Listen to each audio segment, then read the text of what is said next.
사랑하는 성도 여러분, 우리 지난 4주 동안 AI 시대 인간과 복음이라는 시리즈 제목으로 우리 함께 말씀을 나누었습니다.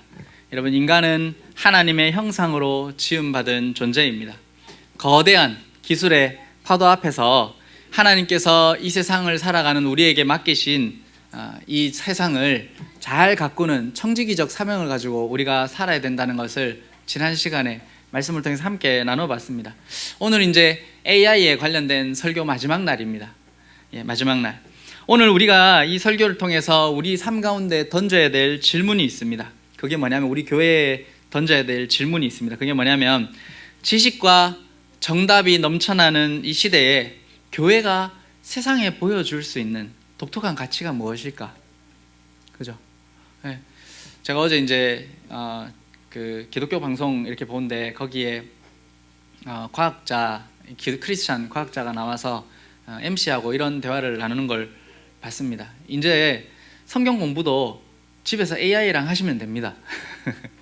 여러분, 제가 가르치는 내용들이 이미 AI가 다 학습해 있기 때문에 개혁주의 관점에서 이걸 설명해줘, 이 성경을 분석해줘, 원어를 알려줘, 이렇게 하면 제가 알려드리는 것보다 훨씬 더 정확하게 잘 알려줍니다. 이미 정답과 정보가 너무나도 넘쳐납니다. AI가 답을 잘 주죠. 위로의 글도 씁니다. 어떤 분은 아침 저녁으로 그 챗GPT하고 대화를 한답니다. 그러면 챗GPT가 이 사람의 마음을 너무 잘 알고 그 사람이 원하는 이야기를 해준다는 거예요. 말 한마디 하면 바로 음성을 인식해서 내가 원하는 이야기를 해주는 거, 위로의 말도 해주고요, 힘든 마음을 상담도 해주고요, 복잡한 계획도 몇 초 안에 다 짜냅니다. 이것은 굉장히 유익한 도구입니다. 우리는 이 기술을 무서워하거나 거부할 필요가 없습니다. 하나님이 창조 세계에 우리에게 맡기신 창의성과 그리고 지혜로 만들어진 도구이기 때문입니다. 그러나 정답을 쉽게 얻을 수 있고 많은 정보를 얻을 수 있을 때 우리가 한 가지 사실을 더 분명하게 깨닫게 됩니다. 그게 뭐냐면, 사람이 가지고 있는 깊은 외로움과 고통은 정답으로 해결할 수 없다는 거예요. 여러분, 우리가 가지고 있는 고통과 외로움은 정답이 부족해서 생기는 게 절대로 아닙니다. 하나님이 우리를 지으실 때 함께 살아가는 존재로 지으셨습니다. 여러분, 삼위 하나님이 어떤 분입니까? 삼위 하나님이 한 분 하나님이시면서 동시에 삼위로 계시면서 서로 교제하고 사랑하시는 하나님입니다. 하나님은 관계의 하나님입니다. 그 하나님이 인간을 지을 때 하나님의 형상대로 지었습니다. 그러니까 우리는 절대로 혼자 살아갈 수 있는 존재가 아닙니다. 누군가 마음을 나누면서 관계 속에서 의미를 찾고 내 존재가 무엇인지를 발견하는 것이 인간의 하나님이 지으신 인간입니다. 여러분, 그렇지 않습니까? 누군가가 당신 누구요? 이렇게 물어보면 우린 뭐라고 대답합니까? 누구십니까? 뭐라고요? 네. 만약에 누군가가 저에게 누구냐고 물으면 저는 남물산 장로교회 목사이고, 그죠? 이미림의 남편이고, 한유리의 아빠이고, 한음이의 아빠이고, 그죠? 이성대 씨의 아들이고, 우리는 우리 자신을 다른 사람과의 관계를 없애고 설명할 수가 없는 존재입니다. 그렇잖아요, 그죠? 제가 남물산 장로교회 목사라고 할 때 이 교회는 사람들의 관계로 맺어진 집단 아닙니까, 그죠? 여러분들의 직장도 마찬가지입니다. 나는 어디서 일하고 있습니다 라는 건 그 직장에서 관련된 사람들, 나에게 맡겨진 직무, 이런 것들이 나를 알려주지, 그 모든 것과 떼어서 나라는 존재를 설명할 수 없다는 말입니다. 하나님이 우리를 함께 살아가는 존재로 만드셨습니다. 그러나 문제는 제가 들어오면서 우리가 다른 사람과 함께 살아가는 그 능력을 잃어버린 데 있습니다. 내 행복, 내 기준, 내 생각을 앞세우면서 사랑해야 될 사람과 부딪히고 갈등하며 사는 것이 우리들의 비극입니다. 실제로 우리가 매일 마주하는 고통들은요, 대개 혼자 있을 때 생기는 고통이 아닙니다. 사람들과 주고받는 관계 속에서 고통과 갈등이 찾아옵니다. 그러면 관계 안 하고 혼자 살면 되지 않냐? 여러분, 가장 무서운 게, 사람이 인생을 살아가면서 가장 무서운 게 외로움과 고독입니다. 그죠? 차라리 지지고 볶고 사는 게 나은 거예요. 고독은 인간을 파괴합니다. 그런데 문제는 관계를 하면서 살면서도 어려움이 찾아온다는 거예요. 그러면서 우리 안에 저마다의 기억과 상처가 쌓입니다. 그래서 나만의 안경을 끼고 다른 사람들과의 관계를 해석하면서 사는 거예요. 그러다 보니까 상대방이 아무 생각 없이 던지는 말들이, 무심한 표정들이 나에게 상처가 되는 거예요. 그걸 잘못 해석하는 거죠. 오해합니다. 그렇게 마음의 스트레스와 상처가 쌓이면 가장 사랑해야 될 사람들을 향해서 날카로운 말들을 쏟아내죠. 그래서 서로 생채기를 내는 거예요. 상처를 냅니다. 사랑하고 싶지만 사랑하는 사람에게 상처를 주고, 이해받고 싶지만 상대방을 이해하지 못하는 거, 그죠? 이게 우리의 모습 아닙니까? 현대인들은 스마트폰과 AI를 통해 온 세상의 지식을 손에 쥐고 있습니다. 정답을 다 쥐고 있습니다. 그러나 이 정답과 지식들이 깨진 상처와 우리들의 외로움을 해결해 줄 수 없다는 걸 우리는 인정해야 됩니다, 여러분. 아무리 똑똑한 AI도요, 이 마음 때문에 생기는 외로워하는 영혼들을 구원해 줄 수 없다는 말이에요. 제가 말했는 사람들, 아침에 일어나면 GPT하고 대화 나누면서 자기가 원하는 이야기를 듣고 위로받는 것 같지만 그게 전혀 그 영혼을 구원해 줄 수 없다는 걸 여러분들은 잘 명심해야 됩니다. 그래서 우리에게 필요한 것은 예수 그리스도의 복음입니다. 여러분, 복음이라고 하는 것은 하늘에서 하나님이 정답을 딱 던져주는 그런 차가운 교리가 아닙니다. 우리가 서로 오해하고 상처 주고, 그래서 외롭고 서로 고립되고, 그런 인간들을 위해서 하나님이 따뜻한 몸을 입고 우리에게 다가오신 겁니다. 성육신의 사건입니다. 성육신이라는 게 뭐예요?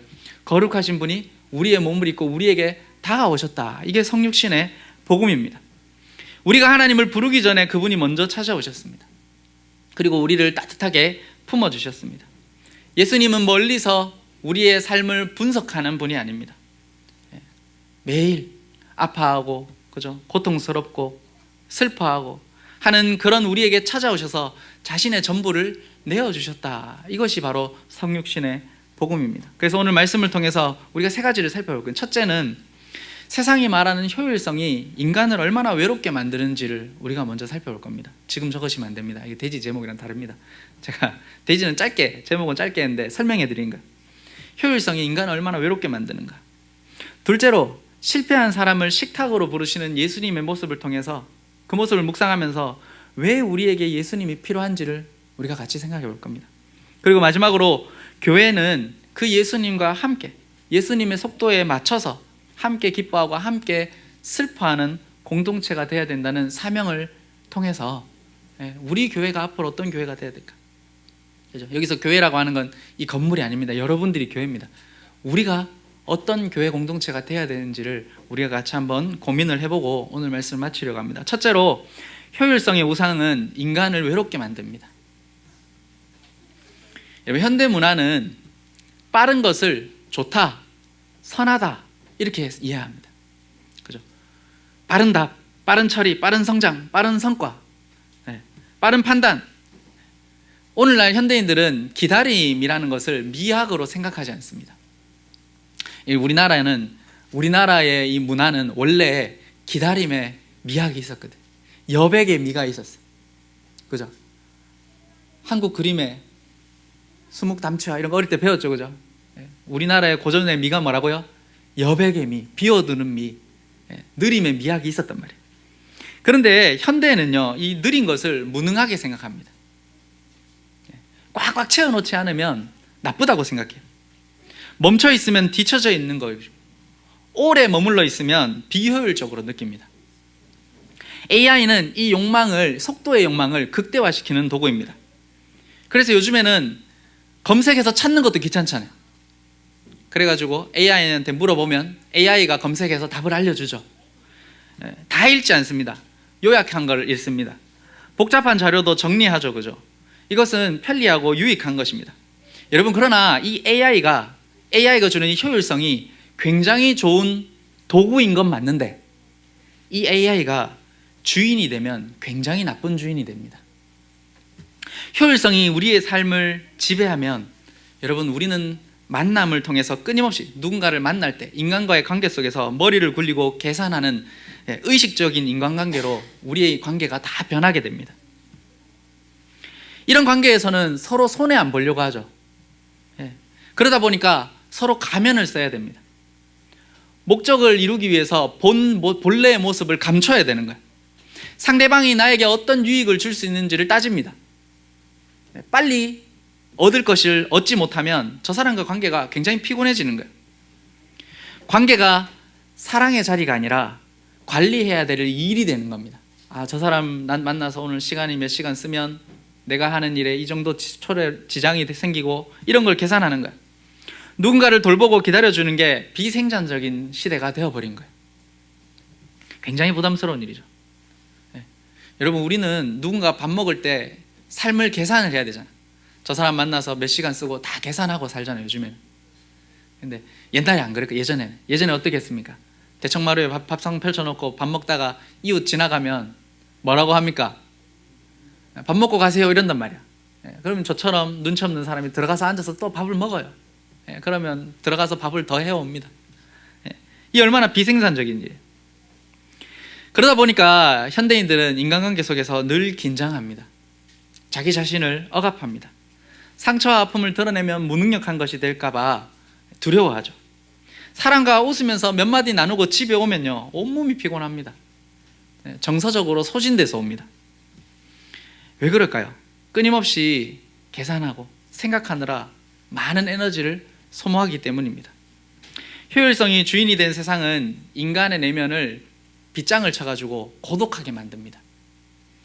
편하게 누군가를 만날 수 없게 이 시대가 우리를 만들어가고 있는 거예요. 우리도 안 그런 것 같지만 사람을 효율로 따집니다. 그래서 빨리 배우고 눈치 빠르고 성과를 내면 좋은 사람이라고 생각해요. 그런데 느리고 자주 아프고 실수 자주 하고 이런 사람은 우리 부담스러워합니다. 그러나 여러분, 사실은 이 자리에 모여있는 우리 모두가, 물론 회사에서는 여러분 인정받는 사람일 수 있지만 사실 우리 모두가 다 느린 사람들입니다. 원래 사람은 느려요. 느린 분들 있죠? 위로받으시기 바랍니다. 여러분 원래 다 느립니다. 본질적으로 느린 존재. 여러분, 우리는요 건강하고 힘있고 능력 있을 때는 괜찮은 것 같은데요, 한번 여러분들 몸과 마음에 상처가 생겨 보십시오. 그게 낫는데 굉장히 오래 걸립니다. 어떠한 상처도. 상처도 느리게 아물고요, 믿음도 얼마나 느리게 자라는지 몰라요. 여러분들 다 신앙생활 다 10년, 20년쯤 하신 분들 아닙니까? 그 정도 했으면 이제 거의 예수님 턱 밑에 따라가 있어야 된단 말이에요. 근데 여러분들 어디에 가 있습니까? 예수님 턱 밑에 가 있습니까? 예수님 발가락에 가 있습니까? 예수님 아직 발치에도 못 가 있단 말이에요. 우리의 믿음이. 그죠? 어느 날 막 굉장히 잘하는 것 같아. 그래가지고 이제 예수님 배꼽까지 왔는가 보다 이럴 때 심하게 넘어지는 거예요. 여러분, 사랑이 성숙하는데도 얼마나 오래 걸립니까? 배우자를 이해하는데 오래 걸린단 말이에요. 제가 10년 지나보니까, 10년 살아보니까 이제 조금 이해하는 것 같아요. 근데 저 사람도 그렇게 생각하는지 모르겠어. 이게 문제 아니에요, 그죠? 우리가 느리고 상처받는 존재라는 사실은 이 속도의 시대에 굉장히 치명적인 약점입니다. 인터넷 켜보세요. 인플루언서들은 갓생을 외치잖아요. 아침에 탁 일어나가지고, 그죠? 냉수 샤워 팍 하고 달리기 하러 나가 달리기 탁 하고 집에 와가지고 탄단지 골고루 해가지고 아침 딱 먹고 영어 딱 틀어놓고 출근하면서 영어 공부 탁 하고, 그죠? 회사에 가가지고 유능하게 일 딱 하고, 이런 사람들이 인기가 좋단 말이에요. 여러분도 할 수 있습니다. 30대에 월 1000 버는 법 이런 거. 우리는 그런 사람들 보면서 대단하다. 응? 그러면서 이제 자기를 보면 자기는 비참한 거예요. 비교하게 되는 거예요. 그러나 여러분, 우리가 느리고 상처받는 존재라는 사실이요, 사실은 우리에게는 굉장한 은혜입니다. 여러분, 속도의 시대에는 약점처럼 보이죠. 왜냐하면 기계나 기술은 감정도 휘둘리지 않고 상처받아도 멈추지 않거든요. 그러나 여기에서 하나님이 지으신 인간의 신비가 있습니다. 기계는 데이터를 빠르게 처리해서 답을 주지만 인간은 멈추어 설 때야 자기의 존재를 사유합니다. 고통 없는 기계는 자기의 존재를 묻지 않아요. 왜 이 일을 하는지, 왜 이렇게 사는지. 기계처럼 사는 사람들은 묻지 않습니다. 반면에 상처 있고요, 원래의 삶에서 이탈하면 우리는 묻기 시작합니다. 왜 내가 이렇게 살고 있지? 나는 지금 잘 살고 있는가? 뭘 위해서 달려가고 있는가? 인생의 방향과 목적, 나의 삶의 의미를 비로소 찾기 시작하는 거예요. 그러니까 인간의 고통, 연약함, 그리고 멈춰서는 건요, 결함이 아닙니다, 여러분. 하나님이 여러분들을 느린 존재로, 상처받는 존재로 만든 것은 결함이 아니에요. 내 힘으로 나를 증명하려던 우상을 그제서야 비로소 깨뜨리게 됩니다. 그리고 그 상처 가운데 진짜 구원을 찾게 되는 거예요. 예수님 믿는 사람들 중에, 안 믿다가 예수님을 믿는 사람 중에 인생에 찾아온 고통 때문에 교회를 찾는 사람들이 대부분입니다, 여러분. 그죠? 믿다가 주님을 떠나간 사람들이 언제 다시 교회로 돌아올까요? 세상에서 잘 나갈 때는 잘 안 돌아옵니다. 네, 행복하게 잘 살아. 그러다가 삶의 어려움이 찾아오면 그제서야 깨닫는 거야. 아, 하나님이 나를 다시 부르시는구나. 깨닫고 교회로 돌아오는 겁니다. 현대 문화는 속삭입니다. 더 빠르면 자유로워질 거다. 더 많은 정보를 가지면 지혜로워질 거다. 그러나 현실은 어떻습니까? 우리는 더 빨리 답을 얻으면서도 여전히 외로워하잖아요. 더 많은 정보를 얻고도 내 삶에 찾아오는 고통과 외로움의 문제를 해결하지 못합니다. 수천 명과 네트워크로 연결되어 있고 수많은 사람들과 SNS로 소통하면서도 우리는 여전히 이해받지 못하는 내 자신 때문에 괴로워합니다. 그래서 여러분 알아야 됩니다. 정보는 절대로 사랑을 대체할 수 없습니다. 기술은 삶의 목적을 주지 못합니다. 기술은 여러분들의 영혼을 절대로 구원할 수 없습니다. 왜냐하면 하나님이 만드신 인간이요, 정보를 처리하는 기계가 아니기 때문입니다. 여러분은 차가운 정보로 사는 사람들이 아니고요, 따뜻한 온기로 사는 사람들이에요. 한국 사람 뭐 때문에 산다고요? 정 때문에 살잖아요. 정이 뭐예요? 초코파이 정, 우정. 정이 뭡니까? 우정이 안 왔는데 정은 따뜻한 온기. 네. 우리 자매들이 힘든 게 뭐예요? 힘들어서 남편한테 얘기했더니 남편이 자꾸 답을 주니까, 차가운 답을 주니까 힘든 거 아니에요? 여러분들이 원하는 건 뭡니까? 남편의 따뜻한 말 한마디. 우리가 그걸 못 해가지고 남자들이 괴로운 거예요. 챗GPT처럼 답을 주니까 남자들이 괴로운 거예요. 여러분, 죄는 우리의 시선을 우리 자신에게 묶어둡니다. 이웃과의 관계를 경쟁으로 만들었어요. 그래서 우리를 고립시킵니다. 결국 AI 시대는 역설적으로 인간의 가장 빈곤한 영적인 모습을 들추어내는 거예요. 인공지능이 사람처럼 완벽한 답을 주니까 비로소 이제 멈춰서 묻는 거예요. 인간답게 사는 게 뭘까? 그죠? 진짜 인간다운 게 뭔가? 여러분, 이 차가운 기계 같은 시대에 우리의 영혼이 어디서 온기를 찾겠습니까? 교회는 이 질문에 복음으로 답해야 됩니다. 세상이 효율성으로 승부를 보는 이 시대에 효율성을 완전히 무너뜨리고 인간이 어떠한 존재인지를 복음을 통해서 우리는 발견할 수 있어야 됩니다. 그리고 오늘 우리가 읽을 말씀이 우리를 그 현장으로 데려가는 거예요. 여러분, 둘째로 성육신하신 예수님이 실패한 사람을 식탁으로 부르십니다. 요한복음 21장의 배경은 예수님이 부활하시고 난 이후입니다.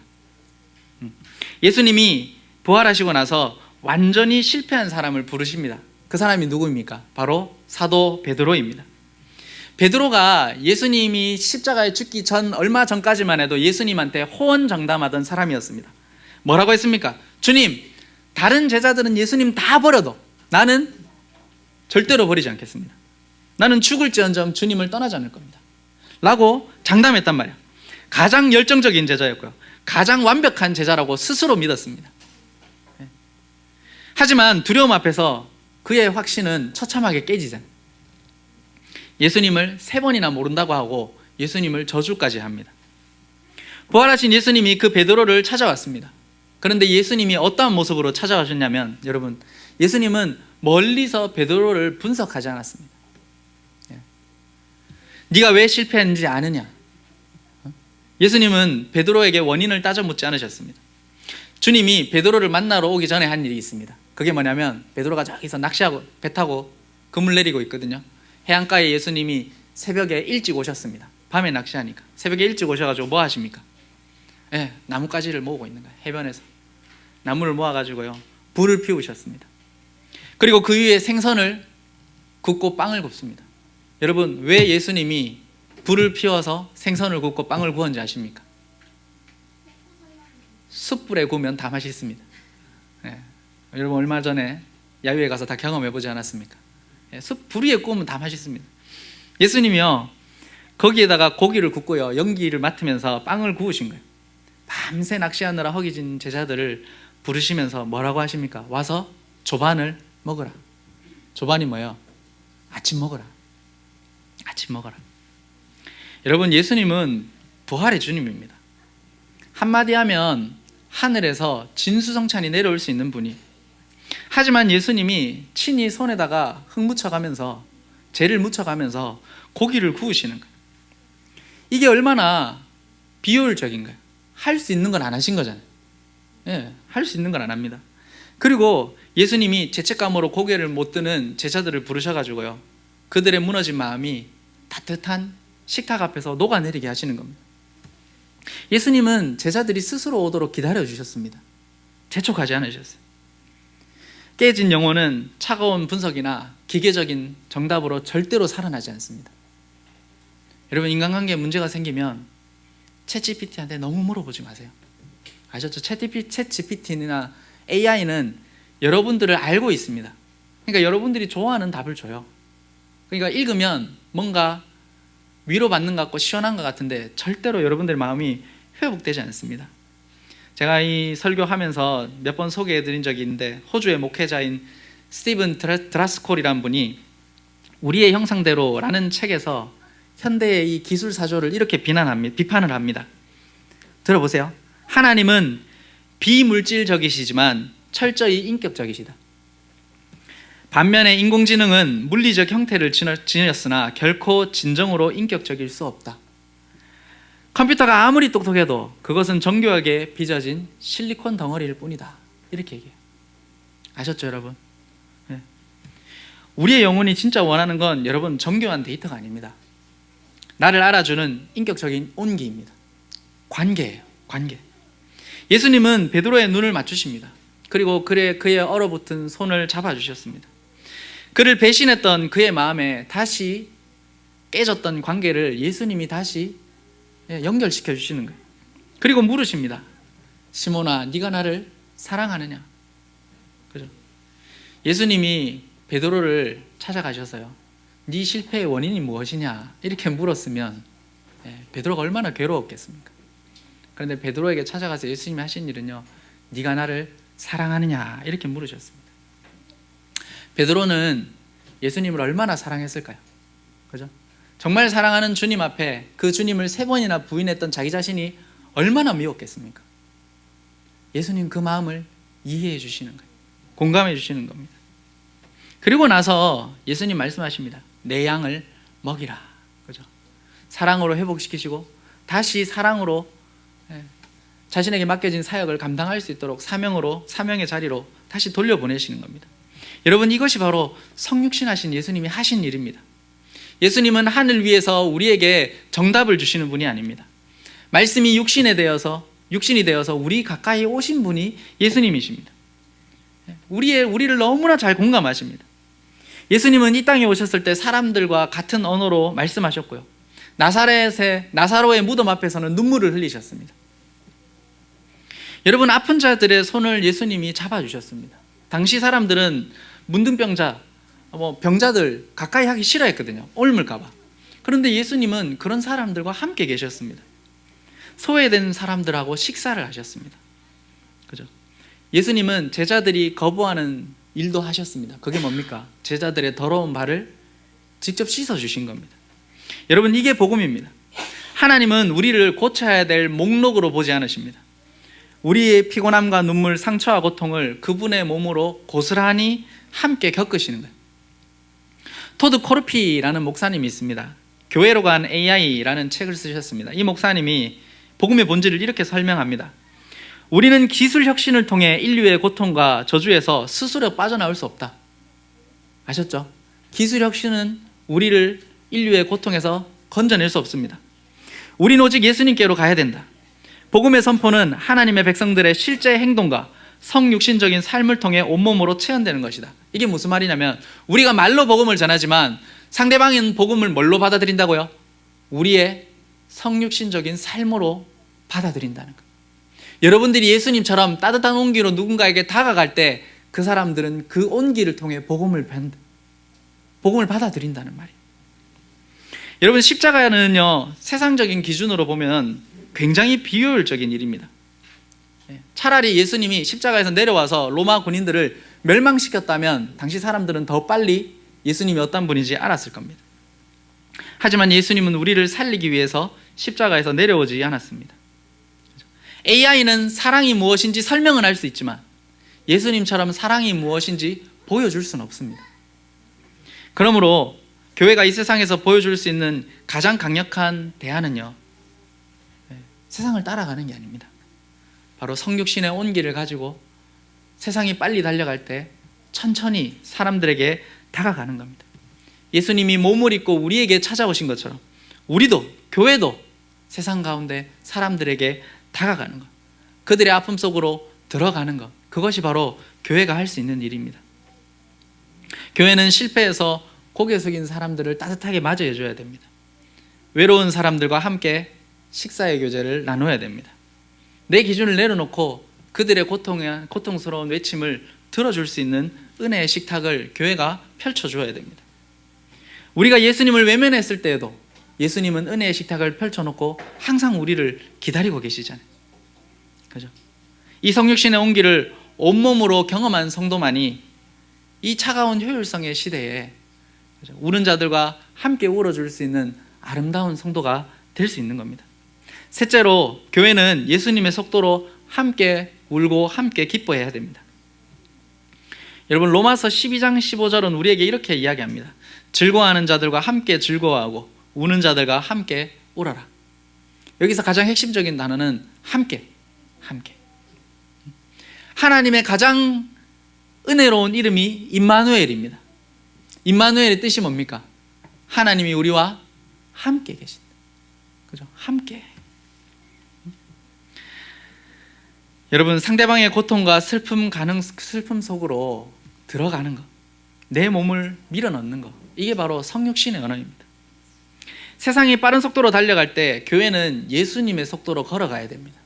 어떤 목사님이, 신학자가 하나님의 속도를 시속 3마일이다 이렇게 표현했어요. 3마일이 몇 킬로인지 아십니까? 4.2km입니다. 4.2km. 4.2km가 어떤 속도냐면 1km를 12분 동안 걸으면 4.2km. 12분 동안. 무슨 말인지 이해가 안 되죠? 어린아이가 걸을 수 있는 속도가 시속 3마일입니다. 사방을 둘러보면서 곁에 있는 지나가는 사람들과 눈을 맞추고, 그죠? 낙심하고 주저앉은 사람들 곁에 머물러 서 있고 그들의 이야기를 끝까지 듣고 그들과 함께 식사를 나눠줄 수 있는 속도가 시속 3마일. 여러분, 예수님이 그렇게 사셨습니다. 예수님은 한 번도 효율성을 따지면서 빠른 속도로 살지 않으셨어요. 여러분, 예수님이 사마리아 여인과 함께 우물에서 대화를 나눕니다. 대화를. 사마리아 여인이 짧게 얘기했을까요? 길게 얘기했을까요? 여러분, 한 맺힌 여자들 만나봤습니까? 한 맺힌 여인들. 한이 맺힌 여인들은 절대로 말을 짧게 하지 않습니다. 그럼 사마리아 여인이 예수님을 우물가에서 만났을 때, 성경에는 짧게 기록되어 있지만 이야기를 짧게 했을까요? 길게 했을까요? 우리 상담 전문가이신 박정환 성도님 어떻게 했을까요? 굉장히 길게 했을 거예요. 자기 집안 이야기 다 하잖아요. 그래서 예수님하고 자기 집안 이야기 다 합니다. 그 이야기를 예수님이 다 들어주셨다는 말이에요. 여러분, 예수님은 손가락 봤던 세리 삭개오의 집에 가서 하루를 통째로 다 보내셨습니다. 그렇죠? 부활하신 이후에는 제자들을 찾아오셔서 식사를 하십니다. 엠마오로 가는 제자들과는 엠마오로 가는 길 내내 동행하십니다. 주님의 사역에는 언제나 사람들과 함께하는 시간이 있었습니다. 세상의 기준으로 보면 시간 낭비, 그죠? 예수님의 관점에서 보면 거룩한 시간 낭비예요. 거룩한 시간 낭비. 이 시간 낭비가 바로 사랑의 시간이에요, 여러분. AI 시대가 AI 시대에 우리가 형제의 아픔에 함께 머물러 줄 수 있어야 됩니다. 교회에 모이면 여러분 스마트폰을 좀 내려놓으세요. 아셨죠? 사랑하는 형제들, 자매들과 함께 밥을 먹고 우는 자들과 함께 눈물을 흘리는 것, 여러분, 이건 절대로 사소한 일이 아닙니다. 왜? 이 일을 예수님이 하신 일이기 때문이에요. 여러분들이 만약에 형제와 함께 머물러 있을 수 있고 멈춰 있을 수 있고 그 시간을 아까워하지 않고 눈물을 흘린 자들과 함께 눈물을 흘리고 기뻐하는 자들과 함께 기뻐할 수 있으면요, 그것은 효율성을 우상으로 숭배하는 이 시대에 이 세상과 싸울 수 있는 가장 영적인, 가장 거룩한 영적인 전쟁입니다. 여러분, 요즘에는요 알고리즘 화면 앞으로 사람들이 다 모여 있어요. 다 유튜브 보고 다 쇼츠 보고, 그죠? 그건 시간 안 아까워하잖아, 그죠? 아, 이렇게 살면 안 되는데 하면서 즐거워하잖아. 얼마나 재밌습니까? 그런데 왜 사람들과 함께 시간 보내는 건 그렇게 효율적으로 생각을 하는지 모르겠어요. 이 가속도의 시대에 교회가 세상에 보여줄 수 있는 대안은 여러분 바로 복음의 식탁을 펼치는 겁니다. 성과와 기능으로 사람을 평가하지 않는 거예요.